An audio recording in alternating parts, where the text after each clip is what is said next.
సాధారణంగా మనందరం గుర్తుపెట్టుకోవాల్సినటువంటి విషయం, ఇది కొన్ని కోట్ల సంవత్సరాల క్రితమో లేదా లక్షల సంవత్సరాల క్రితమో వేల సంవత్సరాల క్రితమో వచ్చింది కాదు. ప్రతి సంవత్సరంలో వచ్చేటువంటి గ్రహణాల్లో ఇది కూడా ఒకటి.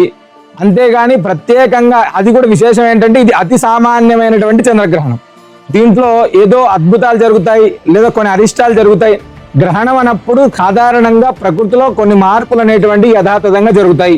అదేవిధంగా జాతక రీత్యానో గోచార రీత్యానో ఉండేటువంటి గ్రహ ప్రభావాలు మన పైన ఏదైతే ఉంటుందో అది కొంచెం దాని యొక్క ప్రభావాన్ని చూపించేటువంటి ప్రయత్నం జరుగుతుంది. ఇది అతి సాధారణమైనటువంటి చంద్రగ్రహణం, మొట్టమొదటి మనం గుర్తుపెట్టుకోవాల్సినటువంటి అంశం.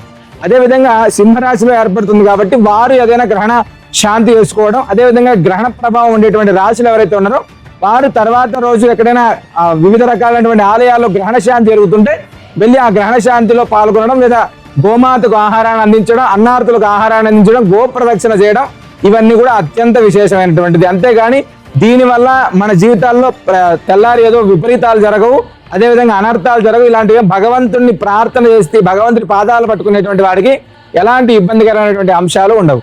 సర్వేజన సుఖనో భవంతు.